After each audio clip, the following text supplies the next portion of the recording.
Todos abriram, amados? Amém.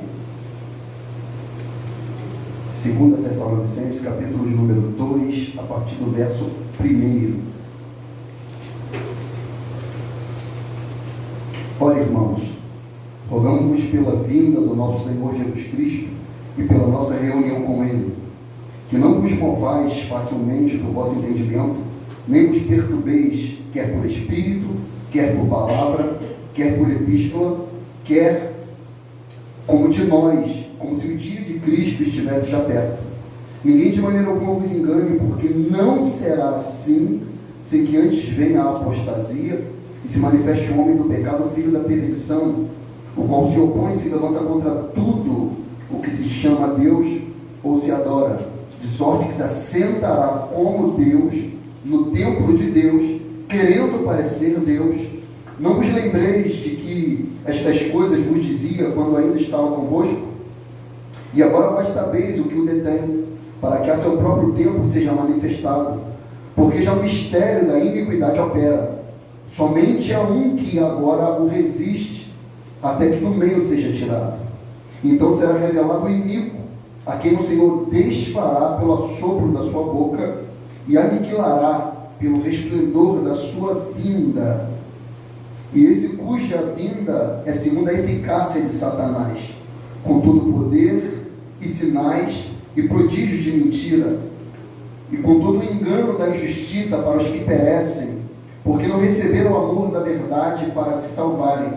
E por isso Deus lhes enviará a operação do erro, para que creiam a mentira, para que sejam julgados todos que não creram a verdade, antes tiveram prazer na iniquidade. Mas devemos sempre dar graças a Deus por vós, irmãos, amados do Senhor, por nos ter Deus elegido desde o princípio para a salvação, em santificação do Espírito e fé da verdade, para o que, pelo vosso Evangelho, vos chamou para alcançardes a glória de nosso Senhor Jesus Cristo. Então, irmãos, estejais firmes e retende as tradições que vos foram ensinadas, seja por palavra, seja por epístola nossa. E o próprio nosso Senhor Jesus Cristo, e nosso Deus e Pai, que nos amou e em graça nos deu uma eterna consolação e boa esperança, console o vosso coração e vos conforte em toda boa palavra e obra. Louvado seja o nome do Senhor, bendito seja o Eterno pela sua palavra. Aleluia. Feche só os seus olhos para mim fazer uma oração, que eu cheguei um pouco em cima da hora e eu não gosto. O coração fica muito acelerado, eu não gosto de ficar desse jeito. Então feche seus olhos, por favor, vamos orar. Deus, uma vez mais, diante do Senhor em oração, nos colocamos, Senhor, porque do Senhor vem o nosso socorro. Somos limitados, incapacitados, indoutos e iletrados. Mas, Pai querido, se a graça do Senhor, a parte do Senhor para nós, se manifeste a nós, Senhor, nos dando clareza, entendimento. Tira de nós, Senhor, toda inquietação, toda perturbação de alma, toda ansiedade, perturbação de mente, falta de compreensão. Deus, em nome de Jesus, repreenda, Senhor, toda distração. Pai querido, que possamos, ó Deus, sermos arrebatados pelo Teu Espírito. Que possamos, ó Deus amado e santo, ter, ó Deus, uma compreensão lúcida acerca da Tua palavra. Que possamos, ó Deus amado, guardar a tábua do nosso coração. Deus Todo-Poderoso, ensina, Senhor, o Teu povo, a Tua igreja. Tira toda sorte de dúvida, confusão teológica, bíblica. Ó Deus, em nome de Jesus, que possamos, ó Deus, sermos ensinados pelo Teu Espírito. Anula de fato o homem, fala através do homem, fala através do pregador e a despeito do pregador. Vá além daquilo que pedimos, daquilo que pensamos, daquilo que estudamos. Faça a sua vontade, faça o Teu querer, Pai. É o que oramos em nome de Jesus. Amém. E graças a Deus. Aleluia. Amado, já de antemão, se porventura der o horário e os irmãos quiserem ir para os seus lares, o irmão tem a total liberdade para isso. Amém. Possivelmente vai passar, porque é um capítulo que certamente cria dúvida em alguns irmãos, E o intento é que você não saia daqui com dúvidas. E para que você não saia daqui com dúvidas, é necessária a sua participação. É necessário que você exponha quais são as suas inquietações, quais são aquilo que turba a sua mente no tocante ao arrebatamento, acerca da vinda do Senhor, a ressurreição dos mortos. Porque quando nós saímos daqui com dúvida, Satanás ele se aproveita disso. Os Tessalônicos, eles tinham essa dúvida que o apóstolo Paulo, ele respondeu na primeira carta, ainda assim não teve compreensão. Fora necessário Paulo escrever uma segunda carta, e até hoje a igreja tem confusão, até hoje a igreja ainda tem dúvida acerca, eu não digo nem acerca da volta de Jesus, que tanto pré quanto pós creem na volta de Jesus, no retorno glorioso de Cristo. Mas há uma confusão teológica se Cristo volta antes da tribulação ou depois da tribulação, e há um grupo que ainda crê que Cristo vem no meio da própria tribulação. Ok? E como eu já falei em uma outra oportunidade, lecionando acerca desta epístola, a nossa mentalidade teológica é que nós somos pós-tribulacionistas. Que é isso? Nós cremos biblicamente que a igreja ela atravessará a grande tribulação. Nós cremos que Cristo virá no final da grande tribulação. Outra coisa que eu quero expor com muito cuidado, com muito respeito e educação dos irmãos que pensam diferente, que crê que Cristo virá antes da tribulação. Primeira coisa que eu quero pontuar, e eu quero que isso fique bem ratificado. Talvez um irmão que possa pensar isso aqui entre nós hoje, irmãos que vão assistir, porque graças a Deus o canal está crescendo gradativamente, são mais de 500 irmãos inscritos no canal, tem assembleanos, batista, da boa parte da igreja CVV. Então, há irmãos com toda sorte de crença, mas o nosso compromisso não é com crenças e nem doutrinas humanas da parte de homens. O nosso compromisso é com a palavra de Deus, tratá-la com o seu devido respeito, tratá-la com a devida honra que lhe é devida, trazer da melhor maneira possível, dentro do nosso conhecimento e dentro do compilado bíblico. Nós já temos uma enormidade de textos que apontam que Cristo ele virá após a grande tribulação. E nós vamos passar por isso hoje, mais uma vez, para que, não pelo nosso convencimento, não pela nossa razão de fé, mas com a própria palavra de Deus. Então, quando a palavra de Deus diz, fala, o homem se cala. Ok? Primeira coisa que eu quero pontuar com os irmãos: Deus ele tem na sua agenda a tribulação como ferramenta, como tratamento para o aperfeiçoamento dos santos. Deus tem na sua agenda, na sua forma de trabalhar, e isso nós temos que entender pela soberania de Deus, pela soberania, pelo governo, pelas decisões de Deus. Ao longo da história, foi essa forma que Deus utilizou para tratar não só o seu povo, mas o próprio mundo que trafega em pecado. E quando alguém recebe a palavra de Deus, diz a palavra de Deus, isso é claro, amado, isso é claro, biblicamente falando, que o mundo odeia quem ama Deus. Quando eu digo mundo, eu falo do sistema que diz que Satanás é o príncipe deste mundo. Aion, sistema. E Jesus, ele deixou isso muito claro. Paulo deixou isso muito claro. Olha só o que ele falou no capítulo 1 de 2 Tessalonicenses. Escute. E a vós que sois atribulados, ele usa essa palavra, da tribulação.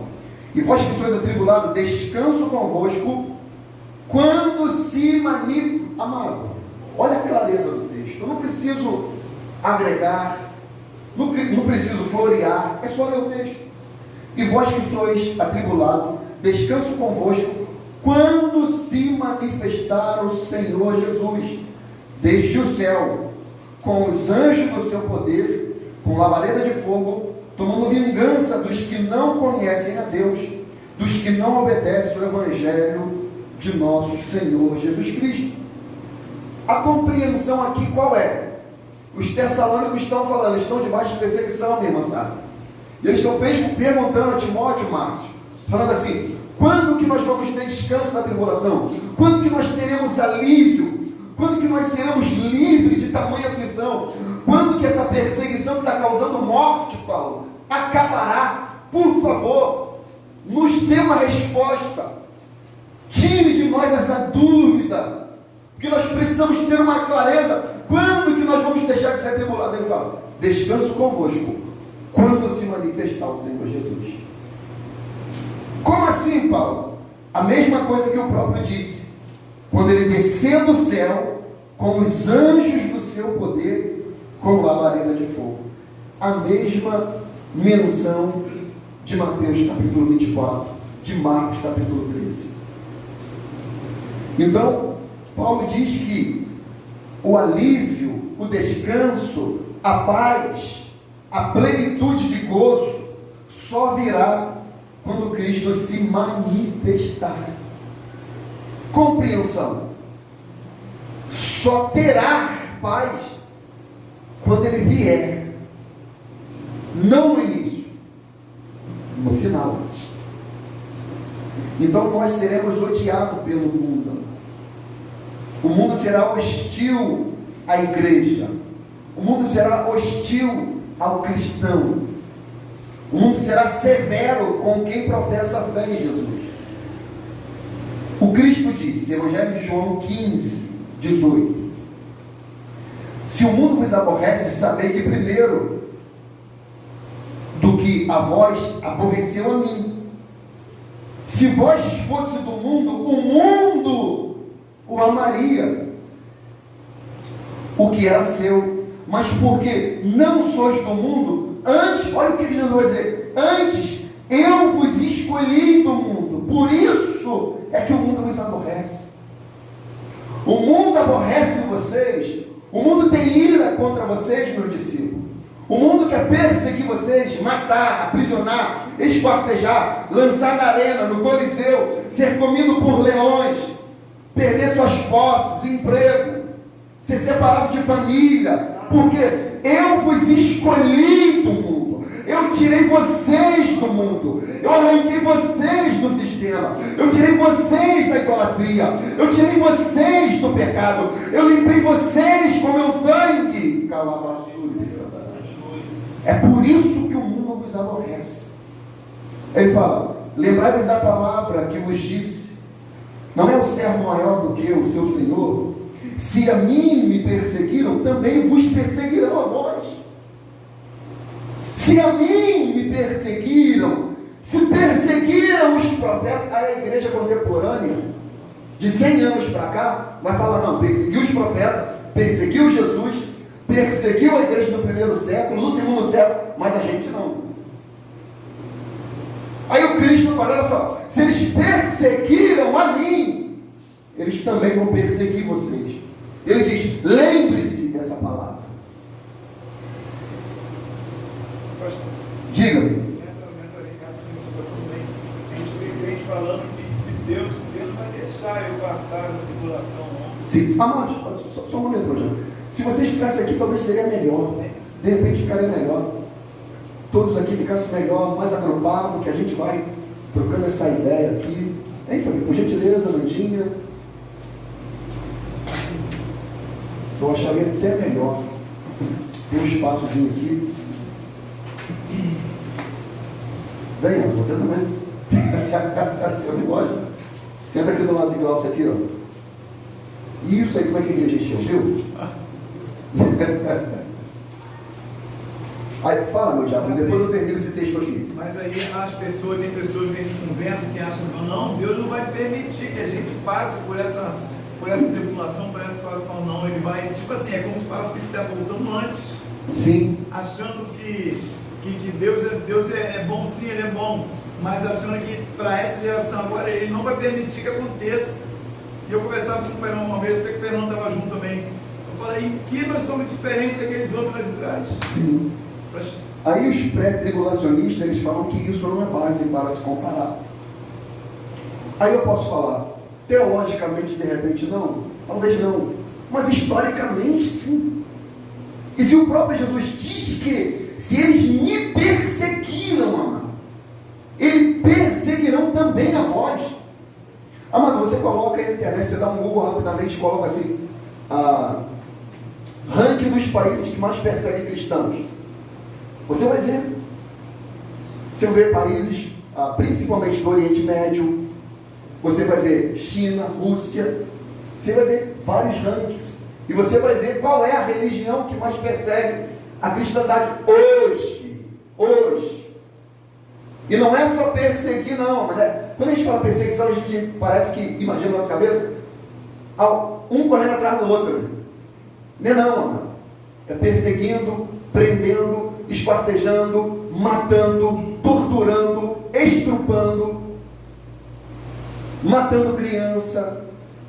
Teve um homem recentemente, se eu não me engano, foi no ano de, não sei se foi 2020, agora me fugiu a data, que ele se converteu do Islã para o cristianismo. E ele começou a pregar o evangelho. E ele começou a ter conversões através da pregação desse homem. E aí o Estado Islâmico prendeu esse homem e ficou dando tempo para ele, oportunidade para ele negar a fé.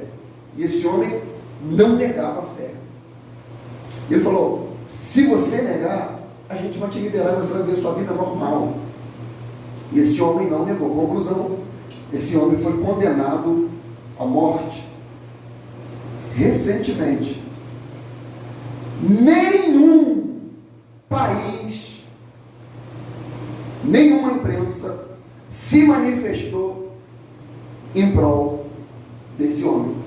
Principalmente os países eu não gosto nem de utilizar, nem os países que utilizam da política para dar apoio às minorias, deu apoio a esse homem. Por quê? Porque essa causa minoritária que difunde do cristianismo não vale a pena politicamente. Deixaram esse homem para ser morto. E foi morto, mas não negou a fé. Não negou a fé. Recentemente. Aí Jesus diz, lembrai-vos da palavra que vos disse, não é um servo maior do que o Senhor? E se me perseguiram, também perseguirão a vós. Se guardarem a minha palavra, também guardarão a vós. Mas tudo isso vos farão por causa do meu nome, porque não conheceram aquele que me enviou. João 17,14 disse o Senhor, deles a tua palavra e o mundo os odiou, porque não são do mundo, assim como eu não sou do mundo. 2 Timóteo 3,12 disse Paulo. E também todos que querem viver piamente em Cristo Jesus padecerão perseguições. Jesus no Sermão do Monte, ele inaugurando o seu ministério. Olha a mensagem de Jesus. Não é venha e seja feliz, não é venha e tenha uma vida próspera, não é venha e seja um rico milionário e tenha uma vida confortável. Não, ele vai falando da constituição do reino. Ele diz, bem-aventurados que sofrem perseguição por causa da justiça. Bem-aventurado, porque deles é o reino dos céus. Bem-aventurados sois vós quando vos injuriarem, perseguirem e mentindo disserem todo mal contra vós, por minha causa. Exultai e alegrai-vos, porque é grande o vosso galardão nos céus, porque assim perseguiram os profetas que foram antes de vós. Então, Falar de perseguição, sofrimento, tribulação era comum na pregação de Jesus e no ensino dos apóstolos. E um dos textos mais claros é Mateus 24, 21, que ele diz: porque haverá tão grande tribulação, e aqui tem a palavra tribulação, e a palavra tribulação no grego significa prensar, imprensar, pressão, opressão, aflição, tribulação, angústia, dilemas. É isso que significa tribulação. Ele diz: porque haverá então grande tribulação, como nunca houve desde o princípio do mundo até agora, nem tampouco haverá jamais. E se esses dias não fossem abreviados, nenhuma carne se salvaria, mas por causa dos escolhidos. Quem são esses escolhidos aqui, amado? Mas por causa dos escolhidos serão abreviados aqueles dias. Então, se alguém me disser: eis o Cristo está aqui ou ali, não descrédito, porque surgirão falsos cristos, falsos profetas, e farão tão grandes sinais e prodígios que, se possível fora, enganariam até os escolhidos. Aí o pré-tribulacionismo vai dizer, sabe o quê? Que esse escolhido aqui é quem? Israel, a igreja, Israel, os judeus, Os 144 mil que falam. os 144 mil selados.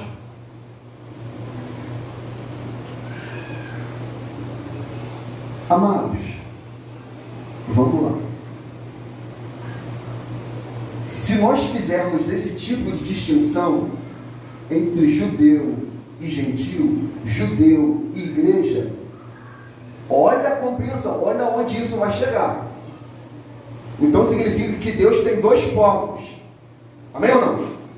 A lógica é essa, ok? Mas a Bíblia diz que Deus não aceita a poligamia, porque Ele só tem uma noiva, Ele só tem uma esposa, Ele não vai casar com duas, Ele vai casar com uma só. Então, Ele salva uma e deixa a outra, ou salva uma parte dessa noiva e deixa o resto. Como é que é isso? Deus não tem dois povos, Deus só tem um povo, e o povo dele é a igreja hoje. O povo dele é a igreja. Apocalipse 1,7 diz: eis que vem com as nuvens, e todo olho verá. Não há arrebatamento secreto. Não há arrebatamento que Cristo vem, arrebata a igreja, e o mundo não vê, o avião cai, e eles ficam perguntando o que aconteceu. Não, quando ele vir, todo olho verá, toda língua confessará que Jesus Cristo é o Senhor. Está escrito, amado. Aqui, Apocalipse 1,7. Eis que vem com as nuvens, e todo olho verá, até os mesmos que transpassaram, e todas as tribos da terra se lamentarão sobre ele. Sim, amém. As nações, as tribos, os povos se lamentarão quando virem Cristo buscar a sua igreja. Então tem uma enormidade de textos que mencionam que Cristo vem e as nações verão, perceberão que Cristo buscou a sua igreja. Umas duas referências aqui. Apocalipse capítulo 2. Se você quiser ler, for lá, vai, se não, escute. Apocalipse capítulo 2, versículo 8, fala da igreja de Esmina.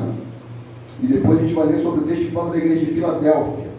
Diz: aonde da igreja que está em Esmina escreve: isto diz o primeiro e o último, que foi morto e reviveu. Eu sei as tuas obras, e tribulação e pobreza, mas tu és rico. E a blasfêmia dos que dizem judeu e não são, mas são da sinagoga de Satanás. Nada temais das coisas que há de padecer.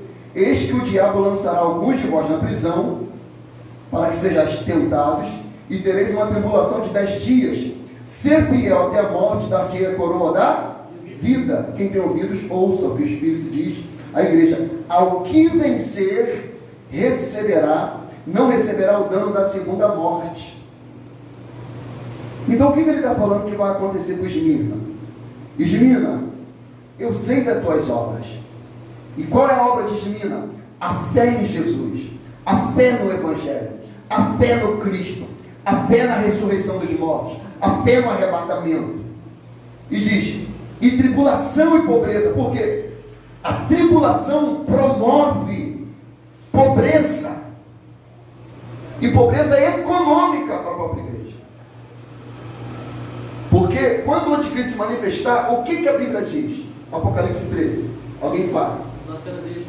Hã? Marca da besta. E o que vai acontecer com a marca da besta? A implantação da marca da besta. Ninguém poderá comprar e vender. Ninguém vai poder comprar e nem vender. Compreensão simples, amado. Se a marca da besta vem, a besta já está, sim ou não? Porque o Paulo disse que o mistério da iniquidade já opera.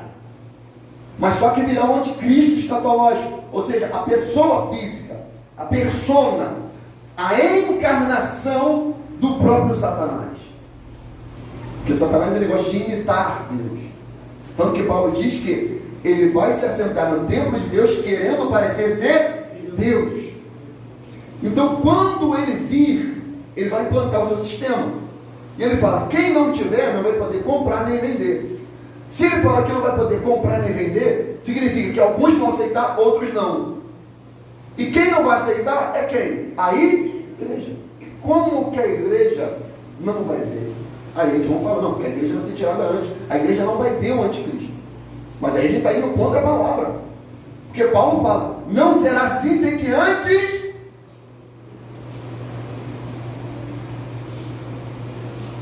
Então traz pobreza. Pobreza econômica.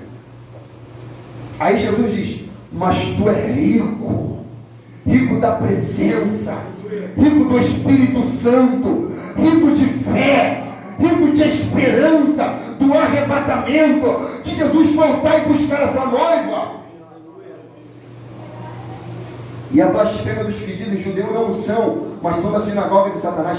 Nada tem mais das coisas que há de padecer. Eis que o diabo lançará alguns de mais na prisão, e sereis tentados, tereis uma tribulação de 10 dias. Alguns teólogos históricos dizem que essa tribulação que Esmirna passou foram os 10 imperadores que passou por aquele período e martirizou a igreja e torturou, massacrou a igreja. Mas essa igreja, ainda assim, ela permaneceu fiel à palavra de Deus, amado. Porque o Cristo disse, ser fiel até a morte e dar-te-ei a coroa da vida. E essa igreja se manteve fiel. A igreja de Esmirna, que era uma planta que quando era prensada, ela liberava um aroma, o bom perfume de Cristo. Então significa o quê? Quanto mais o crente é perseguido, mais ele adora. Quanto mais o crente é tribulado, mais ele tem fé. Quanto mais o crente passa a luta, mais ele está aos pés do Senhor, amado. Luta não afasta o cristão de Deus, pelo contrário, aproxima o cristão ao pé da cruz. Pelo contrário. Isso é tão profundo que, por exemplo, eu estou lendo a Bíblia novamente, eu estou no Novo Testamento, eu estou terminando Atos. Tem um profeta, um homem de Deus, amado.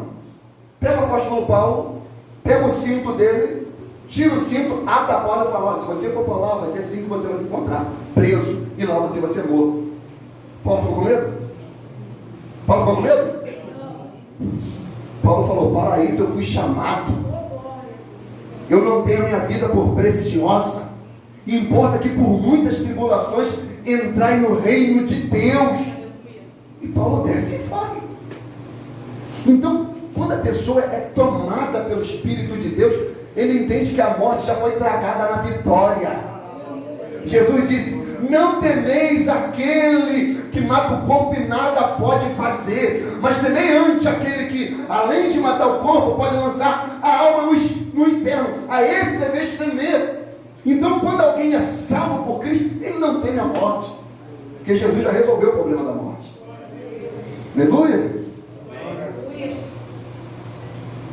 Apocalipse 3, Igreja de Esmirna, nós lemos ali Apocalipse capítulo 2, versículo 8. Apocalipse 3, a igreja de Filadélfia. Aonde da igreja que está em Filadélfia escreve isto e diz o que é santo, o que é verdadeiro, o que tem a chave de Davi, o que abre e ninguém fecha, e fecha e ninguém abre. Eu sei as tuas obras, e eis que diante de ti pus uma porta aberta, e ninguém pode fechar. Tendo pouca força, guardaste a minha palavra e não negaste o meu nome. Note que todos os textos que estão relatados, junto de perseguição, de tribulação, de ser fiel até a morte, ele fala, guardaste a minha palavra, por causa do meu nome. Por causa do meu nome vocês são odiados, perseguidos, mas vocês guardaram a minha palavra. Aí ele diz, e eis que eu farei aos da sinagoga de Satanás, os que dizem judeus, e não são, mas mentem. E eis que eu farei que venham e adorem prostrados a teus pés, e saibam que eu te amo. Como guardaste a palavra da minha paciência, eu também te guardarei da hora da tentação que há de vir sobre todo o mundo. Os pré-tribulacionistas dizem que esse texto aqui é fundamentado para dizer que o Senhor guardará, privará a igreja de passar por essa tribulação. Mas não é isso que o texto quer dizer exegeticamente, irmãos. Porque até a própria palavra guardaste aqui não significa livrar, fala de manter o estado da pessoa no lugar onde ela está inserido. O que Deus está falando? No meio de toda luta, no meio de toda morte, eu te darei força o suficiente para você resistir até a morte. Eu guardarei você de negar o meu nome pelo poder do meu Espírito. Porque ele fala, eu pus uma porta aberta que ninguém pode fechar, e eu fecho e ninguém abre, e se eu abro ninguém fecha. Ele está falando da porta da salvação. Eu sou a porta das ovelhas. Quem entrar por mim salvar-se-á e encontrará pastagem. Por isso que ele fala, aquele que é de Deus, o maligno não me toca. Aí quando fala isso, a gente pensa, não, vai me livrar de luta. E por que não livrou Jó? Por que não livrou Jesus? Por que não livrou os apóstolos?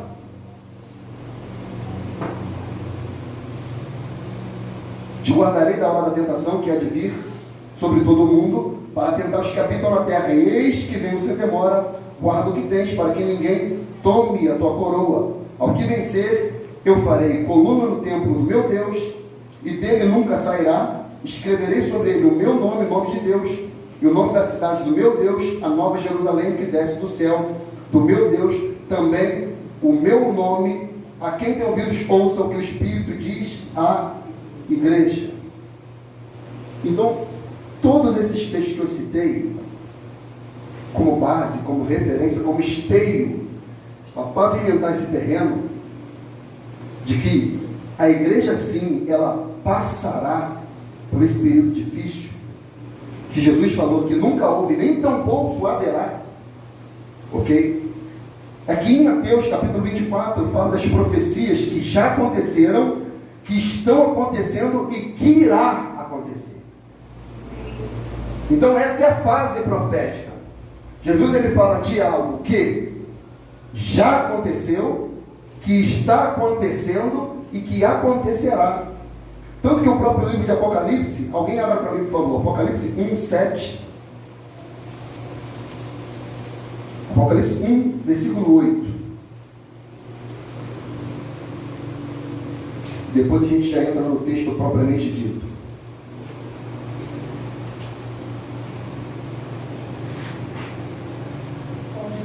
Pode ler, irmã. Apocalipse 1, versículo 8 e depois o 19 também.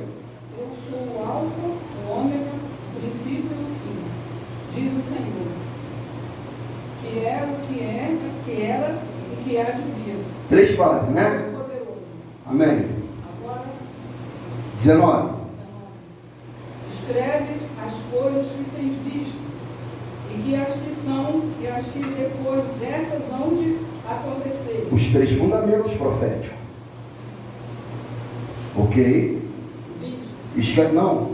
escreve estas coisas que tens visto, as que são, ou seja, o que está acontecendo, João, as que depois essas coisas hão de acontecer, e as que você está vendo. Mesma coisa que ele disse, o que era e o que há de vir. É o princípio da profecia de Jesus. O que já aconteceu, o que está acontecendo, o que irá acontecer. Então, essa carta aqui de Paulo, ela é muito explícita para a gente ignorar, gente. Agora vamos voltar para Tessalônica. E por favor, irmãos, se tiver dúvida, fala. Se for agregar, também fala. Participe. Foi bom até que Patrícia e a Maurício chegaram, que quando a gente entrar, talvez de repente Daniel, é bom que eles ali possam agregar para nós.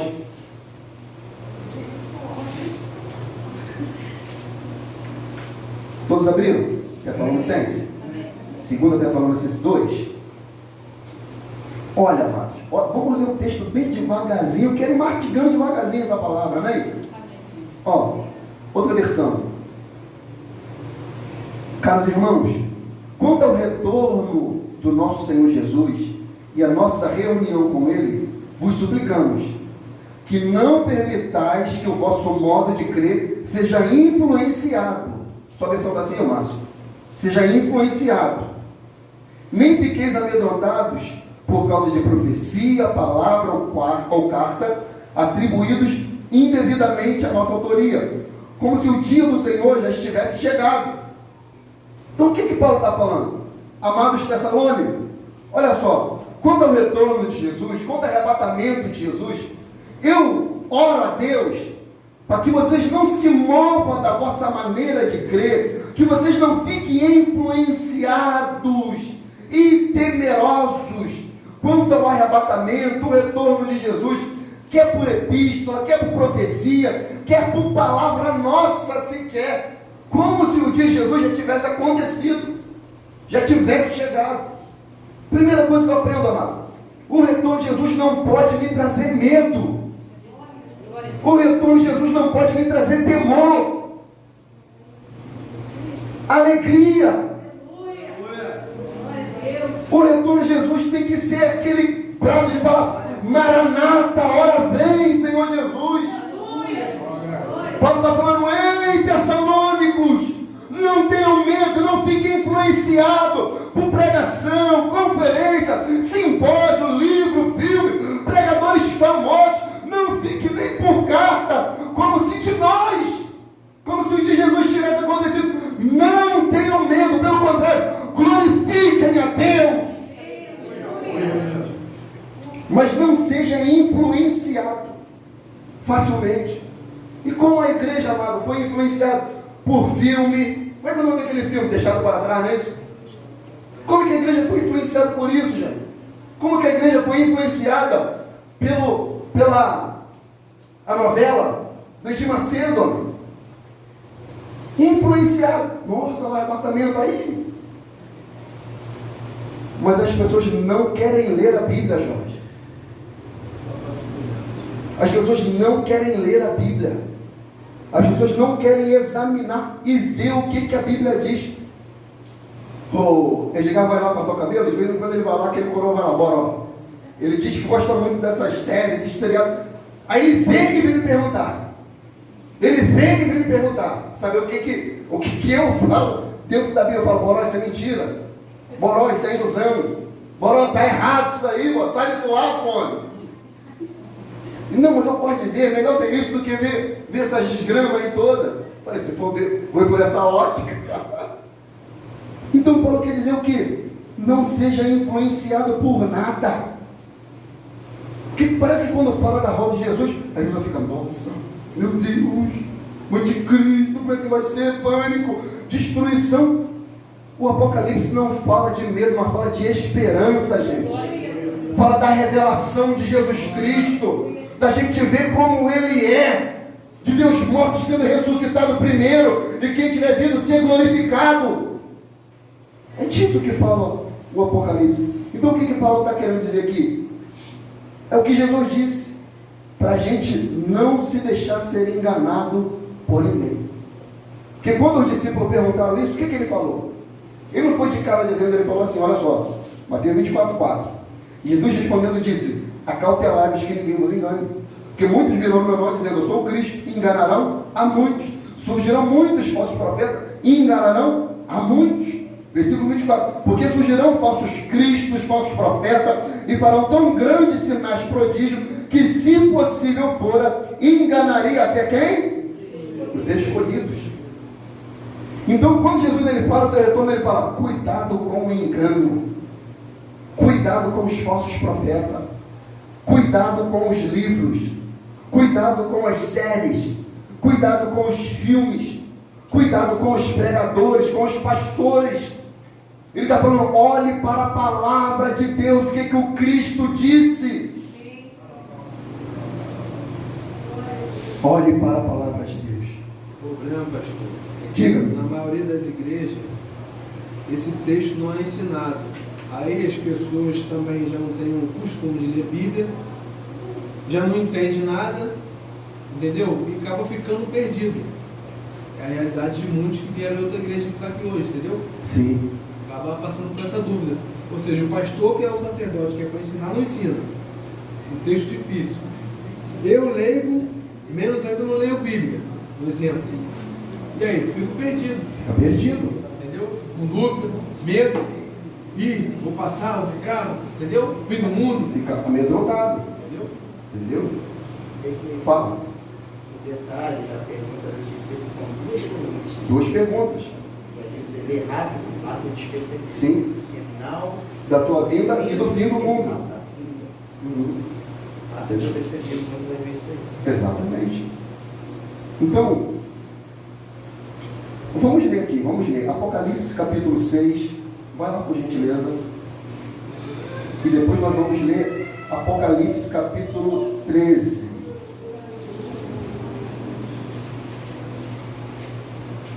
Quem achou pode ler, por favor. Apocalipse 6, 8. Até o 11.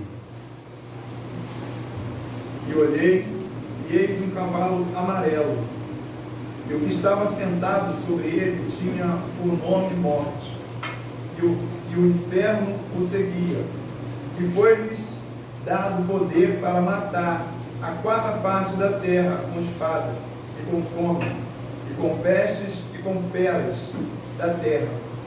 E havendo aberto o quinto selo, vi debaixo do altar as almas dos que foram mortos por amor da palavra. Foram mortos para quê? Por amor da palavra de Deus. E mais o quê? E por amor do testemunho que deram. A palavra testemunho aqui fala mártir. Vai. E clamavam com grande voz, dizendo: até quando, ó verdadeiro e santo dominador, não julgas e vingas o nosso sangue dos que habitam sobre a terra? E a cada um foi dado uma comprida veste branca, e foi-lhes dito que repousassem ainda um pouco de tempo, até que também se completasse o número de seus conservos e seus irmãos, que haviam de ser mortos como eles foram. E havendo aberto o sexto selo, olhei, e eis que houve um grande tremor de terra, e o sol tornou-se negro como um saco de silício, e a lua tornou-se como sangue, e as estrelas do céu caíram sobre a terra, como quando a figueira lança de si os seus figos verdes, abalada por um vento forte. E o céu retirou-se como um livro. Está em qual versículo? No 14. Não, seria 11. 11 aqui, ó. Leia, por favor, 11. E a cada um foi dada uma comprida veste branca, e foi-lhes dito que repousassem ainda um pouco de tempo, até que também se completasse o número de seus conservos. Até que também o quê? Se completasse o número de seus conservos. Então vamos lá, só um detalhe. Eles estão abrindo os selos, não é isso? Amém. O Apocalipse ele tem uma tríade de 7. 7 selos, 7 taças, 7 trombetas, amém? Que João ele faz um movimento cíclico para explicar a história. Então ele fala de 7 taças, 7 selos e 7 trombetas. Ele vê que o quinto selo é aberto, depois o sexto. E as almas que estão no altar do Senhor estão clamando por justiça. Ele fala: até quando, Senhor? Não julgas a nossa causa? Porque fomos mortos pela sua palavra e pelo amor do Senhor, pelo testemunho. Ou seja, fomos martirizados por te amar. Aí ele fala, aguarde até que se complete o número dos seus conservos, seus irmãos que haviam de ser mortos como eles foram. E quem que foi morto aqui, amado? Alguns já foram, estão lá, clamando por justiça. Ele fala, espere que acrescente o número de seus conservos. Nas 70 semanas de Daniel, ela se encerra na morte de Cristo, ela dá uma pausa. E falta uma semana para se completar, que é o tempo dos gentios, do avanço da igreja, de Deus começar a agregar o seu povo, através da pregação do Evangelho. O que ele fala lá em Mateus 24, se eu não me engano, versículo 11? E esse Evangelho do Reino será pregado em todas as nações, em testemunho. Então virá o fim. Então, o avanço do reino se dá. Conforme o avanço do reino acontece, perseguição também vem. Mas isso não faz com que as pessoas neguem a Cristo. E os que morreram já estão clamando por justiça. Ele fala, calma, que está sendo acrescentado o número de seus conservos. E já estava na abertura do 6º selo. Depois vem o 7º. Aí vem as taças e as trompetas.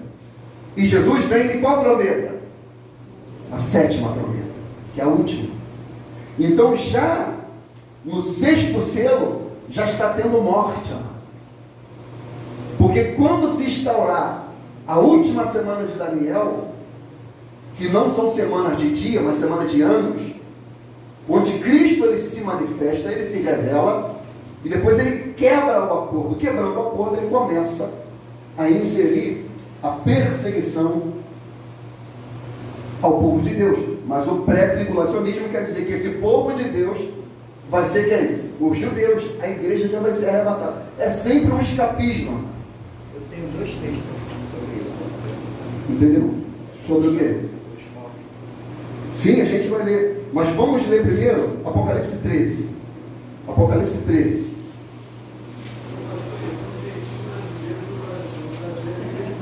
O jeitinho brasileiro da fé. Entendeu?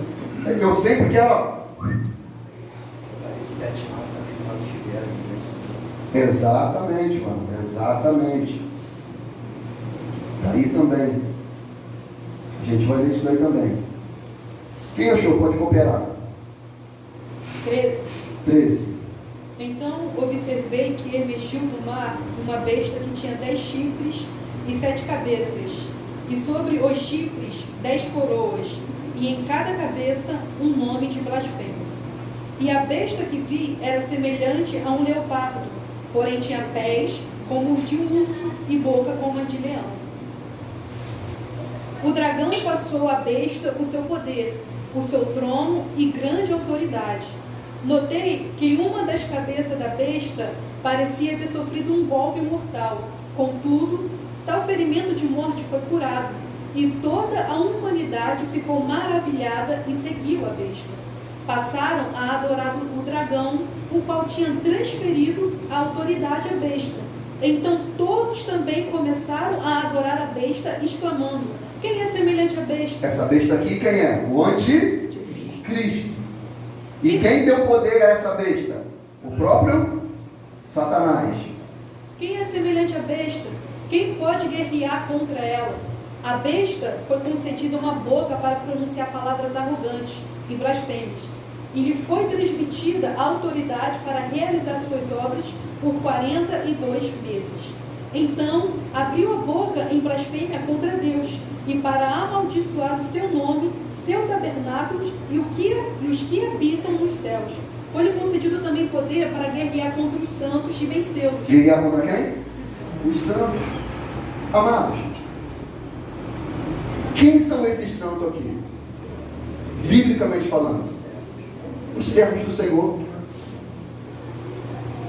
Quando alguém se converte a Cristo, você pode ver em todas as cartas de Paulo, aos santos em Éfeso, aos santos em Corinto, aos santos em Filipe, aos santos de Tessalônica, aos santos. Aí quando vem o tribulacionismo com os óculos da doutrina, fala que esses santos aqui são quem? O judeu. É sempre essa aplicação, gente. Mas quando você vai ver, nada na segunda aliança, no Novo Testamento, quando fala de santos, é atribuído aos judeus. Pelo contrário, na carta de Apocalipse, quem que diz? Da sinagoga de quem? De Satanás. Que de judeus, mas não são, mas mente. Entendeu? Continua, Sandra. Foi-lhe concedido também poder para guerrear contra os santos e vencê-los. E recebeu autoridade sobre toda tribo, povo, língua e nação. Todos os habitantes da terra adorarão a besta, ou seja, todos aqueles que não tiveram seu nome escrito no livro da vida do Cordeiro, que foi imolado desde a criação do universo. Aqueles que têm ouvidos compreendam esta palavra. Se alguém tem de ir para o cativeiro, certamente para o cativeiro irá. Se alguém matar a espada, é necessário que pela espada seja morto. Amém. Qual versículo você leu aí? Finalizou? 10. 10. Lê o 11, por favor, irmão. Vi ainda emergir da terra outra besta, com 2 chifres semelhantes a um de cordeiro, e ela se expressava como dragão. Falso profeta aqui. Também exercia a mesma autoridade da primeira besta em nome dela, e obrigava a terra e seus habitantes a adorarem a primeira besta, cujo ferimento mortal tinha sido curado. Ele realizava grandes sinais à vista da humanidade, de maneira que fazia até descer fogo do céu para a terra. E por intermédio dos sinais que lhe fora permitido realizar em nome da primeira besta, enganou os habitantes da terra e ordenou-lhe que edificassem uma imagem em honra à besta que fora ferida de morte pela espada, contudo sobreviveram. Além disso, foi-lhe dado poder para dar fôlego à imagem da primeira besta, de maneira que ela tivesse a capacidade de falar e fizesse com que todos os que não lhe prestassem adoração fossem mortos. Ela obrigou a todos, pequenos e grandes, ricos e pobres, livres e escravos, a aceitarem certa estampa de marca na mão direita ou na testa, a fim de que ninguém pudesse comprar nem vender, a não ser que apresentasse a tal marca, que é o nome da besta ou o número do seu nome. Aqui é preciso decifrar. Aquele que tem sabedoria, calcule o número da besta, pois o número representa um nome de um ser humano. Seu número é 666. Amém. Quando ele diz aqui, no versículo 7, e foi-lhe permitido fazer guerra aos santos e vencê-los, e deu-lhe poder sobre toda tribo, língua e nação, fala de domínio. E foi-lhe permitido, quem que permitiu, amado? O Senhor. Aí quando a gente vai lá para Tessalonicenses, que fala, né, que... Oi? Quando o que do meio for tirado, aí sim, aí dizem que é o Espírito Santo. E a gente tem uma outra interpretação para isso, que a gente não acredita que é o Espírito Santo que vai ser retirado, ok? Mas esse texto de Apocalipse 3 aqui, eu coloquei primeiro para quê? Para dizer que em Cristo não há 2 povos, há um único povo. E esse povo aqui vai ser perseguido. Um vai ser e o outro não. Ok? Tanto que isso é tão claro nas Escrituras, que Efésios capítulo 2 vai falar sobre isso, Gálatas capítulo 3 vai falar sobre isso. E eu queria ler com os irmãos para que isso ficasse bem compilado dentro de você, dentro do seu espírito, esse entendimento, até como uma referência bíblica, para que quando alguém te perguntar, questionar, você possa colocar isso em xeque, falar: irmão, olha só, eu acredito que Deus já não tem mais 2 povos, ele tem um povo, em Cristo já não são 2, nem judeu nem gentil, nem grego, nem bárbaro, nem cita, nem escravo livre, mas todos são um em Cristo. Então olha o que a Bíblia diz sobre isso. Efésios 2, vamos a partir do versículo 11. Diz assim o Santo Livro: portanto lembrai-vos que de vós, no outro tempo, erais gentios na carne, chamados incircuncisão, pelos que na carne se chamam circuncisão, feito pela mão dos homens, que naquele tempo estavam sem Cristo, separados da comunidade de Israel, e estranhos concertos da promessa, não tendo esperança em Deus no mundo. Mas agora em Cristo, vós que antes estavais longe, já pelo sangue de Cristo chegaste perto. Porque ele é a nossa paz, o qual de ambos os povos fez um, de ambos, judeu e gentil, e derribando a parede de separação que estava no meio, na sua carne, desfez a inimizade, isto é, a lei dos mandamentos consistia em ordenança, para criar em si mesmo dos dois um novo homem, fazendo a paz, e pela cruz reconciliar ambos com Deus em um corpo, matando com ela as inimizades. E vindo ele, evangelizou a paz a vós que estáveis longe, e aos que estavam perto. Ou seja, quem estava longe? Gentil. Quem estava perto? Judeu. Ele veio para você, mas você não recebeu. 18. Porque por ele, ambos temos acesso. Ambos quem? Judeu, gentil. Temos acesso a um Pai, no mesmo Espírito. Assim que já não sois estrangeiro nem forasteiro, mas cidadão dos santos e membros da família de Deus, edificados sobre o fundamento dos apóstolos, dos profetas, e de que Jesus Cristo é a principal pedra de esquina, no qual todo edifício bem ajustado cresce para o templo santo no Senhor, o qual também vós juntamente sois edificado para a morada de Deus no Espírito. Gálatas capítulo 3. Novamente, Paulo aqui ele vai trazer esse fundamento de que não há mais dois, há um só. Esse texto aqui é enorme, mano. Meu Deus, o que eu faço, Jesus? Porque seria o capítulo 3 todo, para melhor compreensão. Entendeu? Gálatas 3:1 vai até o versículo 29. Então, guisa de referência, depois você lê. Oi? Gálatas 2 não, Gálatas 3. Até o 29. Mas aqui, Pedro, ele é bem mais objetivo. 1 Pedro 2:9.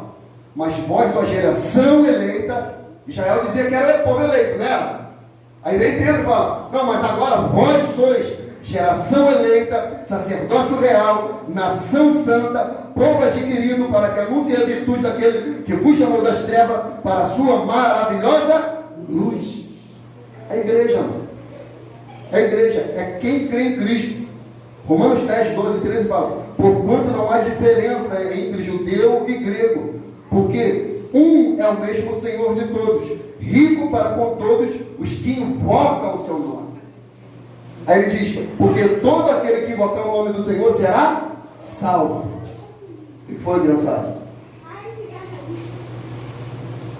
Então, não há diferença.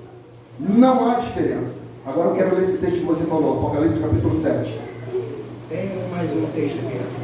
Pode? Pode, depois vai lá então. Romanos 3, 29. Deus é Deus apenas dos judeus? Ora, Repete, Deus é o quê? é apenas Deus dos judeus? Ele está fazendo uma pergunta. Ora, não é Ele igualmente Deus de todos os povos?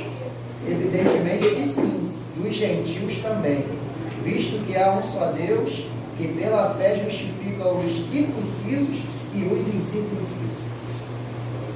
Mônica. Claro, muito objetivo. Vai lá, Bruno, Apocalipse 7. Pode ir. Acho que do 9, Bruno. Do 9 já.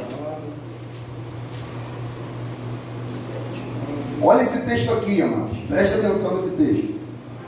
Em seguida, olhei e diante de mim descortinava-se uma grande multidão tão vasta que ninguém podia contar, formada por pessoas de todas as nações, tribos, povos e línguas. Estavam em pé diante do trono do Cordeiro, vestidos com túnicas brancas, empunhados folhas de palmeira, e proclamavam com grande voz: a salvação pertence ao nosso Deus e se assenta no trono do Cordeiro. Todos os anjos que se encontravam em pé ao redor do trono, dos anciões e dos 4 seres viventes, prostraram-se diante do trono, com o rosto em terra, e adoraram a Deus, exclamando: Amém, louvor e glória, sabedoria, ação de graças, sejam ao nosso Deus para todos sempre. Amém. Então um dos anciões me indagou: quem são e de onde vieram todos esses que estão vestidos com vestes brancas? E eu lhe respondi: ó meu Senhor, tu o sabes. Então ele me afirmou: estes são os que vieram da grande tribulação. Da onde que eles vieram? Da grande tribulação. Ué, mas o pessoal diz que a gente não vai passar. Esse pessoal está vindo da onde? Da grande tribulação. E lavaram as suas vestes no sangue do Cordeiro. Amém. Tu leu 17, ó? Pois o Cordeiro que está no centro do trono será o seu pastor, e ele conduzirá as fontes das águas da vida, e Deus lhe enxugará dos olhos toda lágrima. Aleluia. No 15 ao 17 ele fala do consolo de Deus para esse povo. Pastor, Fala, irmão. quando eu era mais nova, eu também ouvia muito, né, que no caso a igreja não passaria pela tribulação, ela não passaria pela tribulação, seria um arrebatamento secreto, e aqueles que ficaram, eles teriam uma segunda chance Uma segunda para poder se oportunidade. salvar ali na grande tribulação. Porque nessa doutrina pré-tribulacionista, Cristo vem, arrebata a igreja antes da grande tribulação, ela fica nas bodas do Cordeiro, que é o período de 7 anos. Enquanto isso, a tribulação está acontecendo aqui. Esses que ficaram aqui estão sendo testados e eles vão crer sem o Espírito Santo. Porque se a igreja vai, o Espírito Santo nessa teologia, o Espírito Santo sai. Então eles vão crer no meio da grande tribulação sem o Espírito Santo. Justiça própria. E como suportar também a tribulação sem o Espírito? Sem o Espírito. Ok? Será que vão conseguir desse jeito? Impossível, minha irmã. Acho que Aí depois Cristo vem, aí nessa concepção dessa doutrina, Cristo vem de maneira visível, pisa no pé do Monte das Oliveiras, estabelece o seu reino milênio literal, ok? E ali mostra para as nações, e depois esses que resistiram são salvos novamente. 3 vindas de Cristo, mano. 3 vindas de Cristo. É incompreensível, irmãos. Não entra na minha cabeça, por favor. Eu fiz teologia na Assembleia de Deus no IBADEP.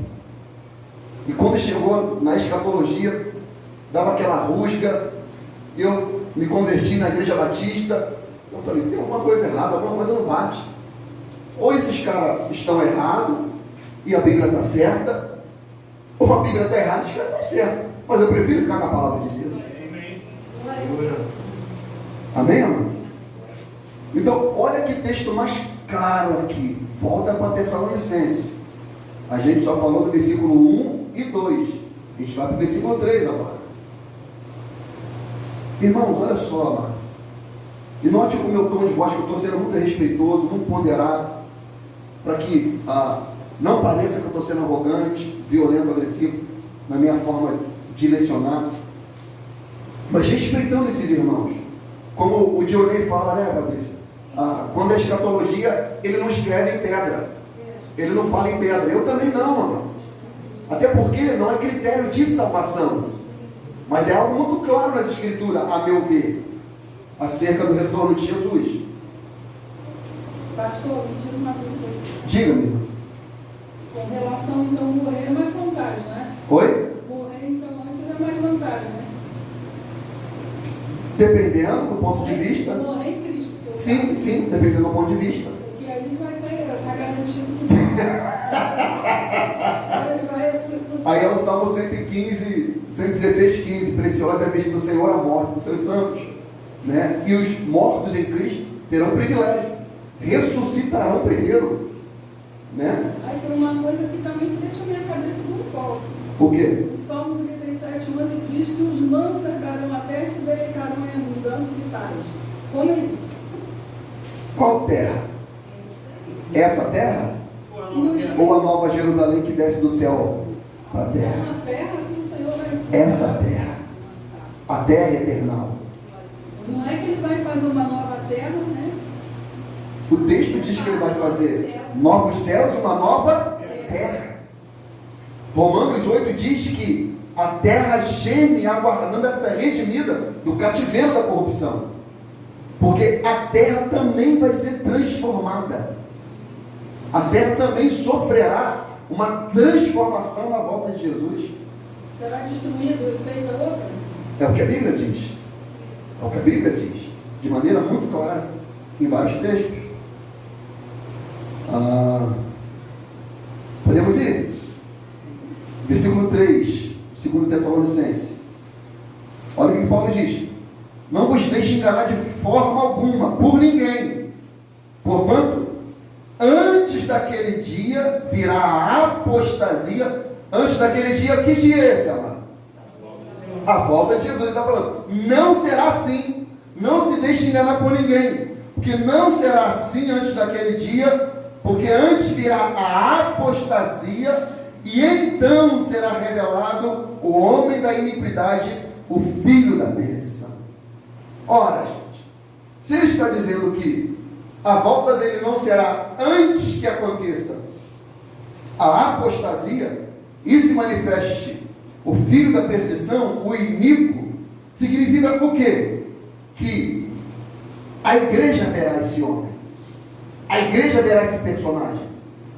A igreja não será arrebatada sem que antes venha essa apostasia mundial, e sem que antes esse homem seja revelado, mostrado, exibido, apareça.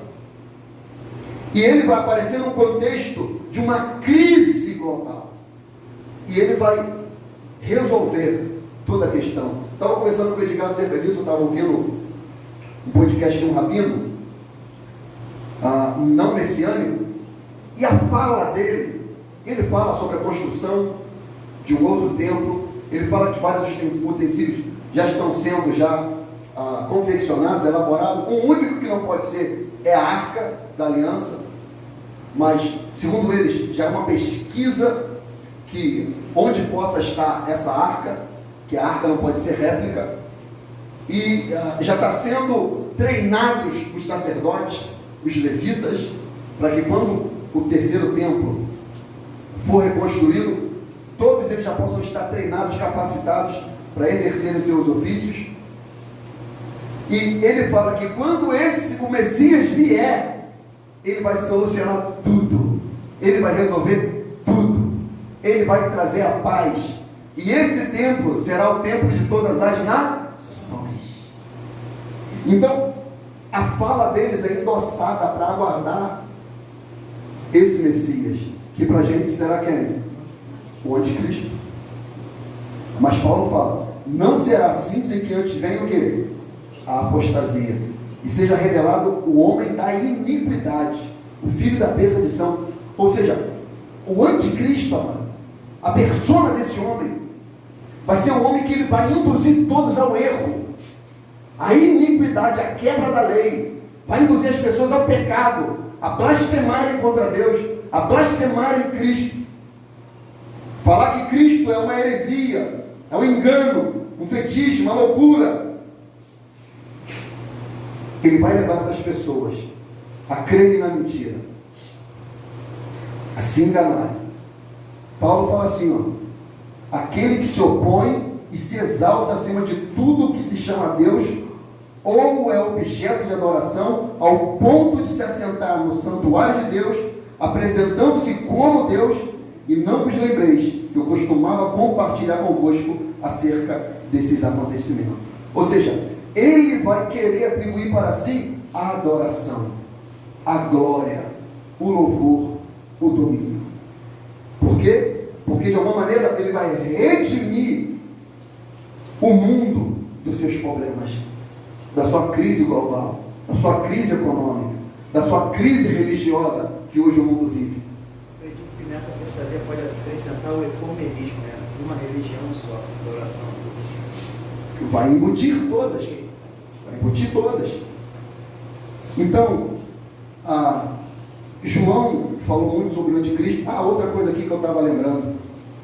Por exemplo, o pré-tribulacionismo fala que a igreja vai ser arrebatada e os judeus que ficarão aqui, eles vão ser perseguidos. Ora, gente, se o anticristo vai perseguir os judeus, então o anticristo é um antissemita, é mais um Hitler. Sim ou não? Não compreende isso? Porque ele é anticristo, ele é contra Cristo, ele é contra tudo que se chama Deus, o que se adora. Então, se ele vai perseguir só os judeus, ele é só um antissemita. Ele não é um anticristão. Ele é um antissemita. Mas a Bíblia não diz que ele será um antissemita, ele será um anticristo. Quem proclama o nome de Cristo será perseguido por ele. Então, não cabe essa linha de raciocínio que ele vai perseguir só os judeus que ficarem aqui. Ele vai perseguir os cristãos que falam no nome de Deus. Eu vou citar aqui alguns textos aqui de referência para a gente caminhar.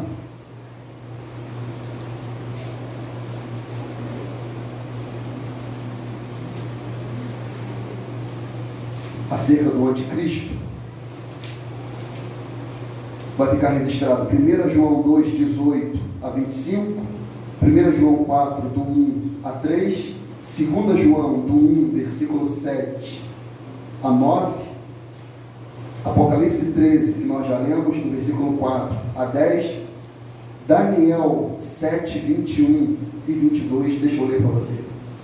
E eu olhava, e eis que a ponta fazia guerra contra os santos, que os vencia, até que veio o ancião de dias, que foi dado juízo aos santos do Altíssimo, e chegou o seu tempo, em que os santos possuirão o reino, que fala do próprio Miguel, que vem e livra o seu povo, a igreja, Israel.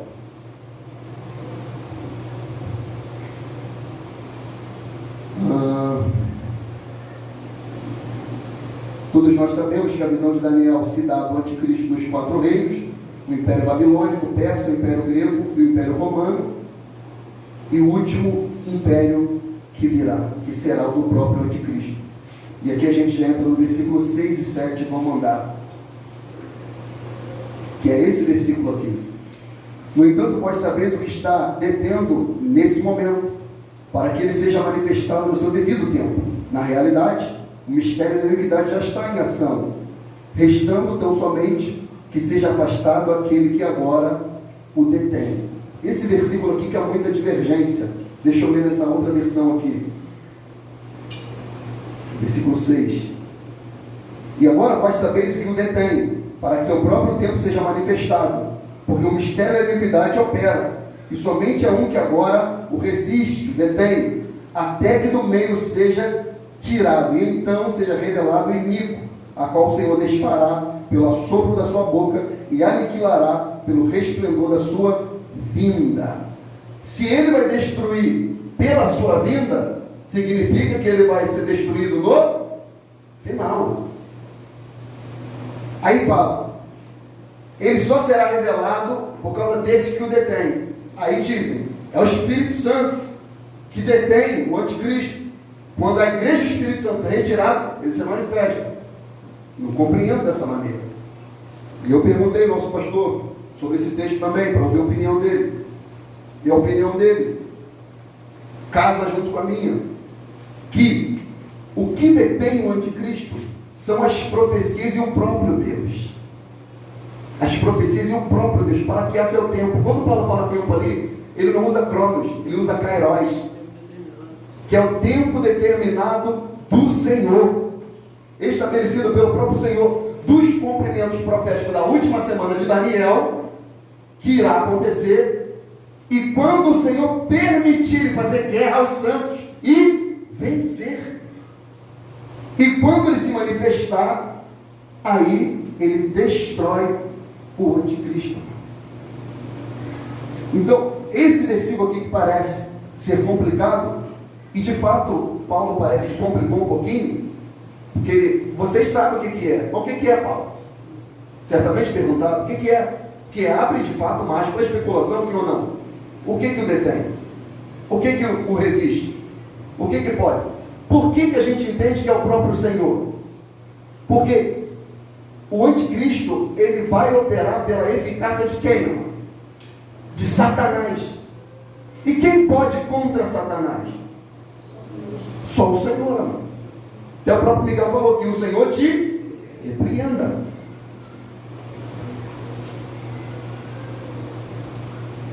Então, esse versículo aqui, de maneira muito objetiva, dá-se a entender exatamente isso. que o detém é o Senhor e suas profecias. E quando a última semana de Daniel estiver para se cumprir, ele quebrando o acordo e começando a perseguir aos santos, o Senhor vai permitir isso. O Senhor vai permitir isso. Mas quando ele vier, aleluia, quando ele vier, diz a Bíblia, olha só como é que Deus vai fazer aqui, irmão. Como é que ele vai fazer? Só por quê? Será que eu consigo te derrubar com uma sopra, diga? Fala, pastor, só se você tiver bafo. Se tiver bafo, você consegue. Mas o assopro de Deus vai destruir o anticristo. O sopro do Senhor, a manifestação do Senhor, destruirá o anticristo. Vamos lá, versículo 8.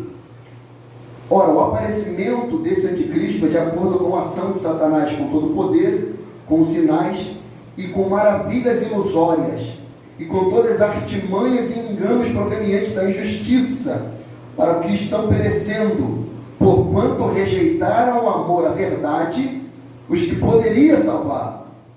E por esse motivo que Deus lhe envia uma espécie de poder sedutor, ou tradução para a operação do erro, a fim de que creiam na mentira e sejam condenados todos os que não creram na verdade, mas decidiram usufruir dos prazeres da injustiça.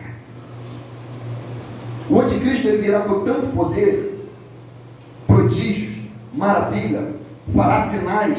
Jesus falou que, se possível fosse, Jefferson, enganaria pelo escolhido. Ele vai manifestar o império da iniquidade, ou seja, toda sorte de pecado. E as pessoas vão olhar o povo de Deus, que vive pela santidade, pelo padrão moral, pela família, pela esposa, pelo marido, filho, retidão, e vai olhar o governo do anticristo, onde eu posso tudo, e eu posso ser o que eu bem entender. A Bíblia diz que ele não será afeiçoado a mulheres, será um homem híbrido, um homem misto, um homem estranho. Então, essas pessoas, a Bíblia diz aqui nessa versão, mas decidirão usufruir dos prazeres da injustiça, pela sedução do próprio anticristo, de Satanás. Por exemplo, amados, e a gente já está caminhando para o fim, a marca da besta é algo também que causa muita divergência teológica. Se é físico, se não é, se de fato é uma ideia que manifesta na mente e opera em prática, realizada pela mão. Mão fala de obra, de feito, mente fala de pensamento, planos, projetos, realizações, e mão fala de obra. O Pix facilitou, sim ou não? Foi bem aceito, não foi? Cartão de crédito, o Pix, a maravilha, mano. Delícia, daqui você faz o Pix para lá e vem para cá, aquela coisa toda. Foi bem aceito. E é muito, muito prático para a sociedade. Então, vai ser parecido com essas coisas que nos facilita, nos causa comodidade, que o anticristo vai começar a manifestar. Em que as pessoas o aceitarão, porque será muito cômodo. E quem falar contra isso, opa, está errado. Prende, mata, arranca daqui, tira do meio de nós, apartai-vos de mim, malditos. Pastor, Fala. Apocalipse 13:16, né? Quando fala assim, fez que a todos seja dada a marca. No original, a palavra grega é o gidome. O que me chamou a atenção, se vai esmiuçando isso, o grego ele fala, dar algo a alguém de livre e espontânea vontade. Que casa com esse texto aqui, ó. Justamente. Casa com esse texto aqui, A ó. marca, o esmero, fala assim, vai ser imposto, vai ser obrigado. O texto original, o Senhor está mostrando ali para João, olha, as pessoas vão aceitar de bom grado. Voluntariamente. A pessoa trouxe a questão do Pix, facilitou a questão monetária. Entendeu? Econômica, não é isso? Tanto que Paulo fala aqui, ó. Deixa eu ler essa versão aqui, versículo 9. Esse cuja vinda é segundo a eficácia de Satanás, com todo poder e sinais e prodígios de mentira, e com todo o engano da injustiça, para os que perecem, olha só, para os que perecem, porque não receberam o amor da verdade para se salvarem. Por isso, não é que Deus é ruim, amado.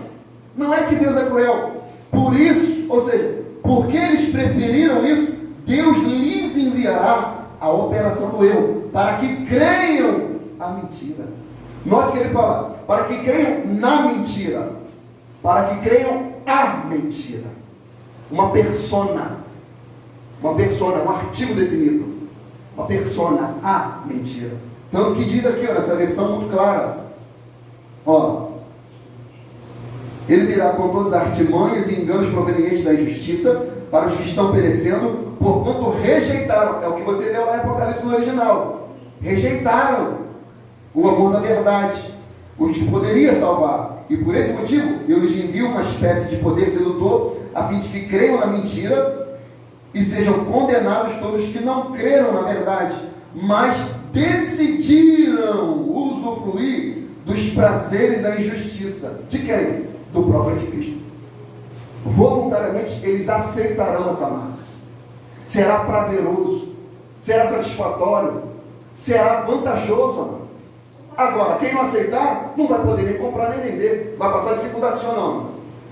Olha a continuação que diz, né? Dar algo a alguém de livre espontânea vontade para a sua vantagem.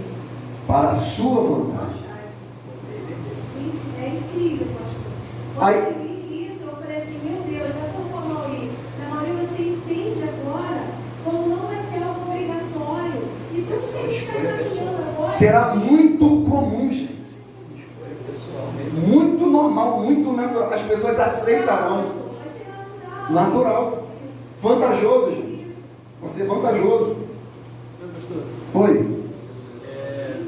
estudando uma vez sobre isso, essa questão, eu até cheguei a comentar com você já, mas sobre a questão do transhumanismo, que a visão que eles têm é unificar a sua identidade biológica, física e digital.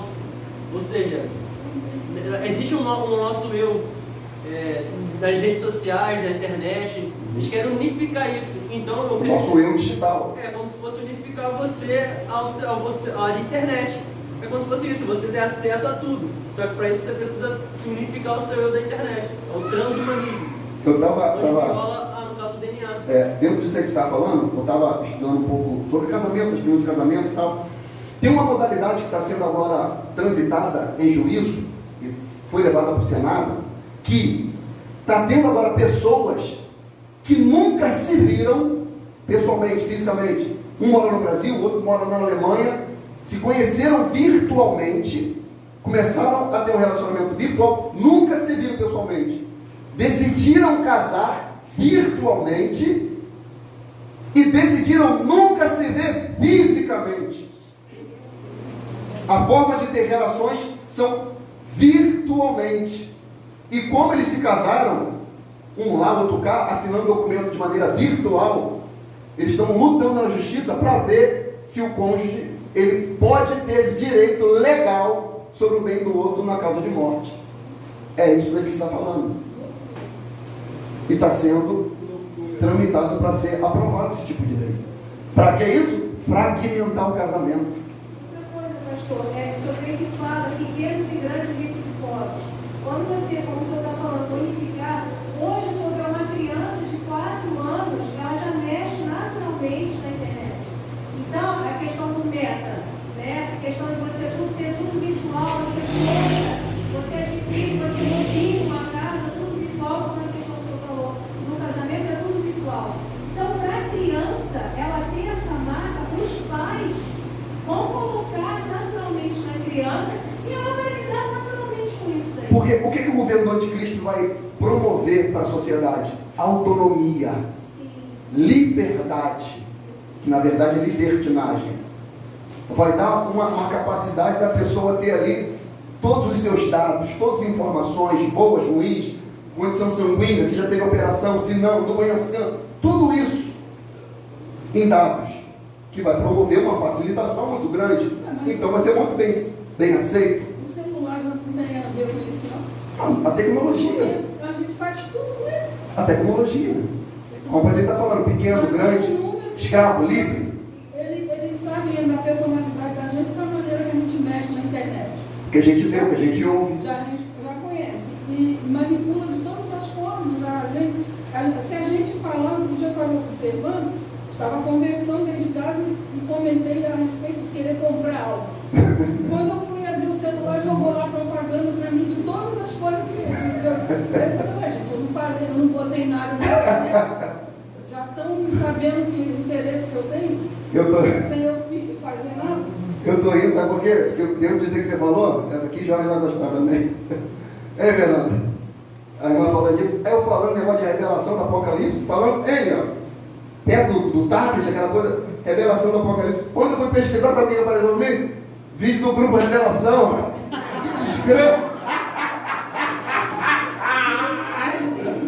Eu falei, maldito, perdendo enxofre. Sai daqui, seu Ricardinho. Apareceu a revelação. Um montão de grupo da revelação, eu falei, desgramado.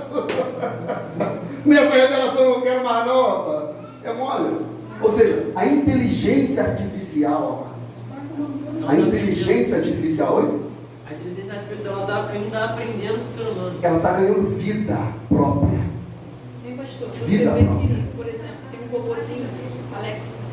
Alex, Eu creio que também eles fazem isso para o ser humano se acostumar teste. com a tecnologia. E só vai avançando. Você São vê que a testes. tecnologia só vai avançando. Os bancos foram colocando lá para a gente colocar a mão, para colocar o dedo, para colocar a pulso, aquela coisa toda. Você lembra também que antigamente fizeram aplicativo de brincadeira, que a pessoa botava o rosto e ficava envelhecido? Depois descobriram que aquilo ali é com um banco de dados, que a informação da pessoa ficava armazenada como ela mais velha ficaria. Foi Sim. até banido isso aí, aqui no Brasil. Olha Mas isso. entrou como um aplicativo todo. Brincadeira. Nossa tecnologia aqui é terceiro mundo, né?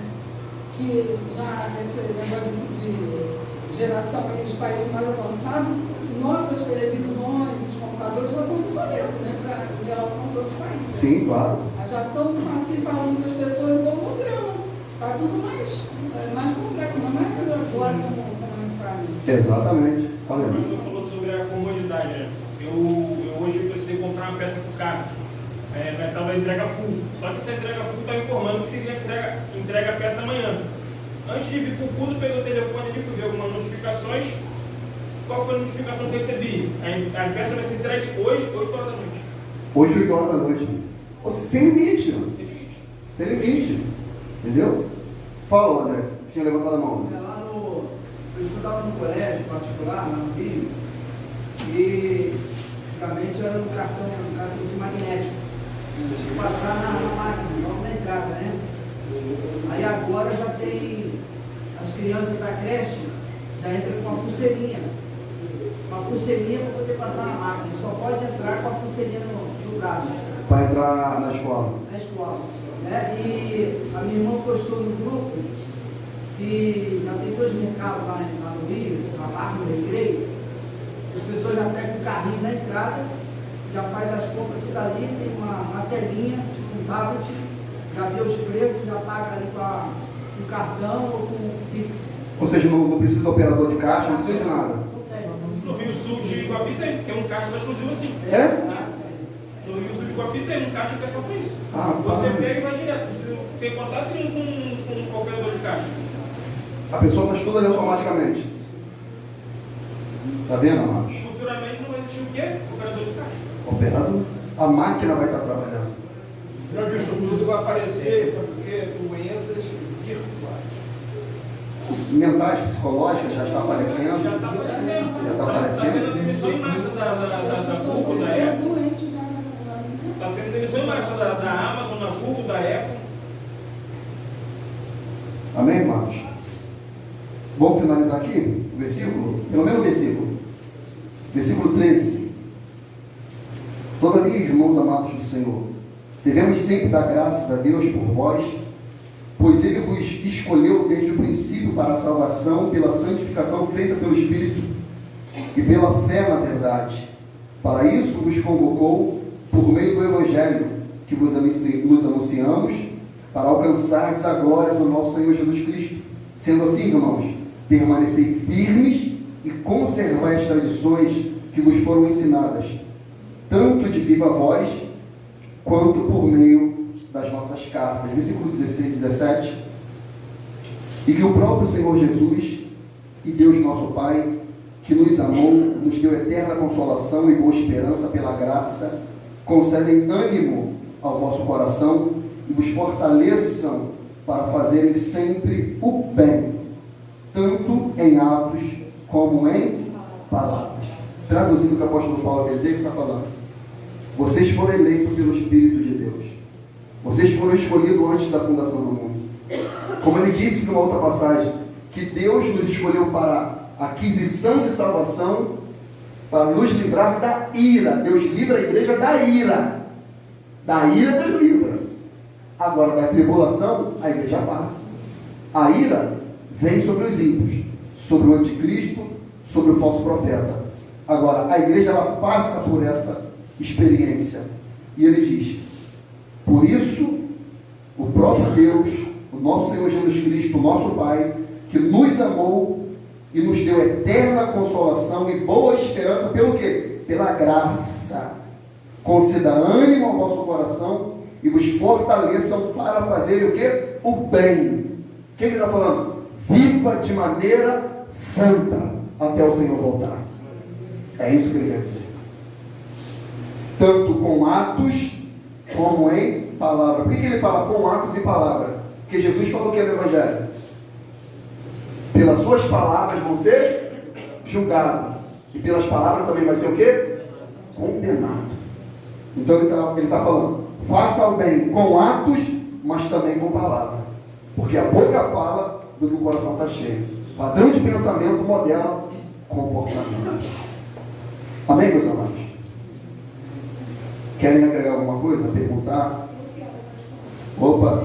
Sobre o que Tessalonicenses, de nenhuma maneira Paulo está falando para eles desviarem o seu pensamento, ou como ele fala, não seja por palavra e aquilo. Então, desde o início da igreja, desde que o Senhor Jesus falou em Mateus 4, ele sempre atenta e fala da questão desse período que nós vamos passar. Em nenhum momento a igreja, nesse período das cartas de Paulo, como o Senhor Jesus falou, fala que haveria uma pré-tribulação ou uma pós-tribulação. Ou mid-tribulação. Ou mesmo, né? Falar assim mesmo. Né? Então, assim, nosso pensamento, mediante aquilo que o Senhor Jesus falou em Paulo, é: vamos passar pela tribulação. Não deixe que ninguém nos engane. Porque o Senhor Jesus ele fala: se for possível, enganaria até os escolhidos. E eu acredito que esse texto específico exatamente mostra o que nós estamos vivendo hoje. Exatamente. Porque os escolhidos realmente, pastor, por mais como o senhor falou, eu fiz teologia, mas não batia, a Bíblia está certa e eles estão errados. Então eu acredito o quê, pastor? Esse momento que nós estamos vivendo hoje é para nós isso aqui. Nós não temos que ter dúvida daquilo que o Senhor Jesus falou e daquilo que Paulo falou, que nós passaremos pela tribulação, que ninguém venha nos enganar a isso. Entendeu? E como o Daniel também fala, muitos vão ser aprisionados, crucificados, e outros serão arrebatados. Arrebatados. Entendeu? Então, a gente tem que ter isso em meta na nossa cabeça e entender quem vai nos sustentar nesse período difícil. O Senhor. Como o Senhor estava falando antes, isso não é para a gente ter medo, mas é para glorificar o nome do Senhor. Então, a gente não pode ter variações de pensamento. Doutrinário. Justamente. Jamais. Porque, por exemplo, por que o pensamento pré tem muito disso, né? E lembra que eu falei? Profecias que já aconteceram, estão acontecendo e que irá acontecer. Porque a profecia de Jesus é que o templo seria destruído, não ficaria pedra sobre pedra, e de fato aconteceu no ano 70. E tipo Epifânio, ele entra e ele sacrifica um porco dentro do templo. Então ali eles pensaram que Antigo Epifânio era a própria manifestação do anticristo, mas ele só era um protótipo de que? De blasfemar contra o nome do Senhor, o templo do Senhor. Então aquilo ali foi só um insight. O holocausto judeu, um insight. Hitler, um protótipo do anticristo. Nero, e tantos outros imperadores, que não chega, aos pés, ele é fichinha. Foram fichinha. Mas note que, ao longo da história da igreja, ao longo dos pais da igreja, nenhum santo sequer questionava. E essa doutrina, amado, você pode estudar. Ela só tem 200 anos, acho que vai fazer 200 anos. A igreja tem mais de 2.000 anos de história. De mais de 2.000 anos, tem 200 anos que as pessoas falam que a igreja não vai passar. E todo o resto, os profetas, Jesus, os apóstolos, os pais da igreja, falam, não, vai passar. Mas vai passar dando glória a Deus. Vai passar dando glória a Deus. Ou como a irmã Sandra, de repente é melhor morrer. Está entendendo? Pastor, isso é um engano tão grandioso que vou assim, exaltar a Satanás. Mas quando a pessoa tem esse pensamento, ela não fica pronta. Não fica pronta. Por isso que quando o Senhor nos chama de soldado, né? Da Efésios, as armaduras. O soldado ele sempre tem que estar em prontidão. Alerta. Né? Então, assim, a qualquer momento ele pode ser conduzido ou chamado para a guerra. É isso? Então, esse alerta, o senhor vê que quando fala aqui, ele não virá, isso não vai acontecer antes que venha a apostasia. Hoje, praticamente, nós vemos a apostasia. Praticamente. Né? O que está faltando? O aparecimento do anticristo. Então, a gente tem que ter em mente o quê? O passo a passo daquilo que a gente está vivendo. Entender o tempo que nós estamos. Entendeu? E mais uma vez eu falo, não há temor, mas alegria. Porque o nosso casamento está chegando. Em nome de Jesus. Exatamente. Se eu não me engano, ele fala, vamos terminar já, gente. Mateus 5 fala. Paulo, fala. Aham. Então, teve uma vez, acho que eu não vivi já. Minha mãe comprou uma coisa na internet. Aí ela tem a Casa Bahia. Aí chegou a Casa Bahia falando tudo lá. Falei, olha essa oferta com o mesmo princípio que ela comprou. Ela já tinha comprado. Aí chegou a notificação que eu não aplicativo no princípio. A inteligência artificial tem uma leitura do desejo que ela estava tendo. E assim está sendo, mano. Então, olha o que Jesus fala para a gente, amado. Já no ensino de Jesus, Mateus 5, eu já vi, mas já torno a repetir o versículo 12. Mas vamos do 10 para pegar o entendimento. Bem-aventurados que sofrem perseguição por causa da justiça, porque deles é o reino dos céus. Bem-aventurados sois vós quando vos injuriarem, perseguirem e mentindo disserem todo mal contra vós, por minha causa. Exultai e alegrai-vos, porque grande é o vosso galardão no céu, porque assim perseguiu os profetas que foram antes de vós. Ele fala para quê? Quando isso acontecer, não fica triste. Adore a Deus. Que grande é o galardão. Amém, meus amados? Podemos dar fim? Ficou claro, amado? O texto é claro. Não será assim, sem que antes venha a apostasia e seja manifestado o homem do pecado, o filho da perdição. Então Jesus só vem quando isso acontecer. Amém, amados? Vamos ficar de pé?